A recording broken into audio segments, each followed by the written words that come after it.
আরে কলিজাগুলোর কি গন্ধ বেরোইছে, তাড়াতাড়ি ফালাইয়া দেই। কাকিমা, তুমি ভালো কলিজাগুলো কেন ফালাইয়া দিলা? এগুলো নষ্ট হয়ে গিয়েছে, আমার লাগবে না, তোর লাগলে নিয়ে যা। আচ্ছা, আমি নিয়ে নিলাম, বাসায় নিয়ে রান্না করব, তুমি আইসো। আমি এই পচা কলিজা খাই না, তুই একা ওই খা যা। হায় রে বোকা, এত সুন্দর সুন্দর কলিজা কে ফালাইয়া দেয়? এখন আমি বাসায় নিয়ে যাব, বল্টুর জন্য সুন্দর করে রান্না করে দিব। ওই বল্টু দেখ, তোর জন্য কতগুলো কলিজা নিয়ে এসেছি। আরে চুটকি, তুই এই পচা কলিজা কোথা থেকে আনলি? অনেক দুর্গন্ধ বের হইছে। আরে ধুরু, তুই তো বুঝলি ওই না, এটা তো কলিজার মাংসের গন্ধ। আচ্ছা ঠিক আছে, তাহলে রান্না কর, দেখবো তোর হাতের জাদুটা। আচ্ছা ঠিক আছে, দেখিস দেখিস। এখন আমি পানি দিয়ে সুন্দর করে পরিষ্কার করে নিব, তারপরে বলের মধ্যে রেখে সব মশলা দিয়ে একসাথে মিক্স করে নিব।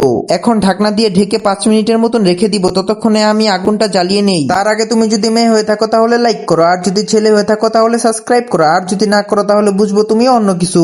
এখন আমি গরম তাপের মধ্যে সুন্দর করে সবগুলো পুড়িয়ে নিব।